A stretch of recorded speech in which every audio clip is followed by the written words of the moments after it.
Allah menerima tobatnya. Sesungguhnya Allah Maha Pengampun, lagi Maha Penyayang.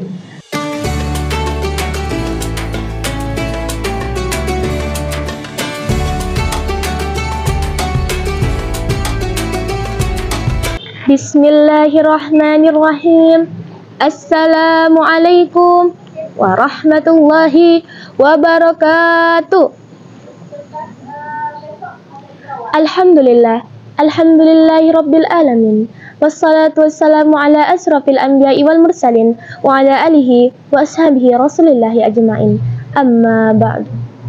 First of all, let's say thank to Allah subhanahu wa ta'ala, who has been giving us mercies and blessing, so we can attend in this school in good condition. May salawat and salam to our beloved Prophet Muhammad sallallahu alaihi wasallam, who has guided us from the darkness of weakness, from stupidity to cleverness, from jahiliyah to Islamiyah, namely Islamic religion, by saying, Allahumma salli ala Sayyidina Muhammad wa ala ali Sayyidina Muhammad. Assalamu alayka ya Rasulullah, assalamu alayka ya Habiballah. In this stage, let me introduce myself. My name is Laila Chaya Fatimah. I am a student from Islamic Junior High School of Brilliant Az-Zuhra Group.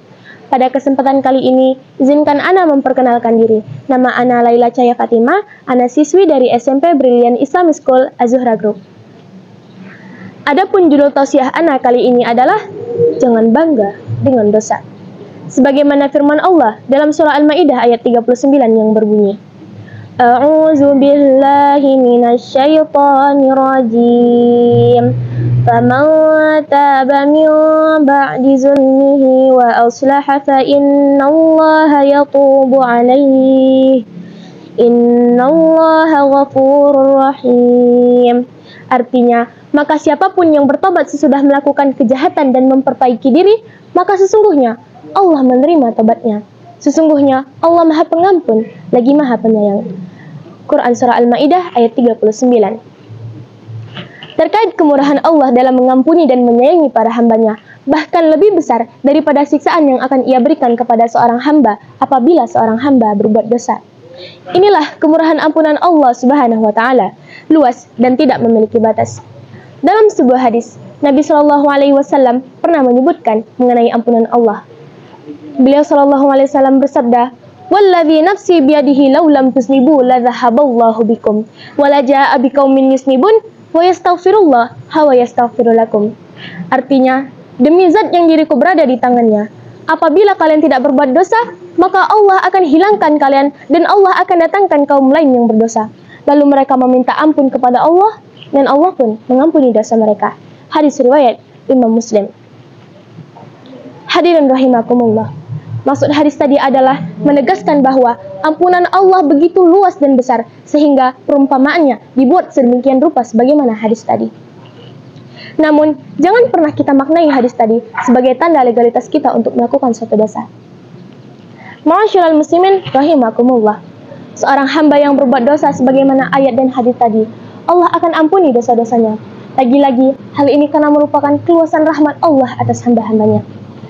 Akan tetapi, Allah tidak akan mentoleransi seorang hamba yang berbuat dosa, kemudian ia memamerkan dosa yang ia lakukan kepada orang lain. Bagaimana tidak membuat Allah murka? Ia telah berbuat dosa, kemudian Allah telah menutupi aibnya di dunia. Bahkan di akhirat kelak, rahmat Allah pun masih dilimpahkan kepadanya. Namun apa yang ia perbuat, alih-alih menyesal, ia malah bangga dengan perbuatan dosanya tersebut. Tidak hanya bangga, ia juga memamerkan perbuatan dosanya dengan menceritakan kepada orang lain. Na'udzubillahi min dzalik. Bahkan di era media sosial, perbuatan dosanya pun ia upload di akun media sosialnya agar orang-orang tahu. Joget-joget TikTok diupload, mengumbar aurat, mengumbar aib, sindir-sindiran, bahkan pacaran pun dianggap lumrah di kehidupan sehari-hari.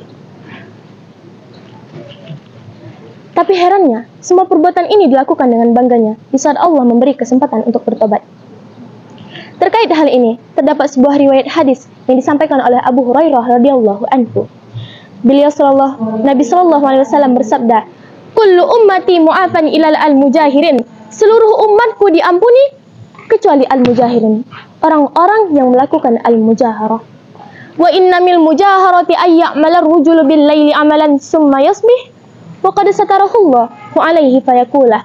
Dan termasuk bentuk al-mujaharah adalah orang-orang yang berbuat dosa di malam hari, kemudian di pagi hari Allah telah menutupi aib dosanya, namun ia berkata, "Ya fulan, amiltul barihata kadza wa kadza." Wahai fulan, semalam aku telah melakukan dosa ini dan itu. Wa qad bata yasturuhu rabbuhu wa yasbihu yaksifu sitrallahi anhu. Allah telah menutupi aib dosanya di malam hari, akan tetapi di pagi hari ia membuka kembali aib yang telah ditutupi oleh Allah tersebut. Hadis riwayat Imam Bukhari dan Muslim. Jemaah sekalian yang dirahmati oleh Allah Subhanahu wa taala, Syekh Nawawi Al-Batani dalam kitabnya pernah menyinggung mengenai hal ini. Beliau menyebutkan di dalam makalah yang ke-10. Makalah yang ke-10 diambil dari sebagian ahli zuhud, yakni orang-orang yang tidak begitu mementingkan kehidupan dunia dan hanya mengambil cukup pada apa yang sangat mereka butuhkan. Mereka berkata, siapapun yang berbuat dosa sementara ia merasa senang dan tertawa akan dosa yang ia lakukan, maka kelak Allah akan memasukkannya ke dalam neraka dalam keadaan menangis. Mengapa? Karena seharusnya ia merasa malu dan beristighfar kepada Allah Ta'ala atas dosa yang ia lakukan.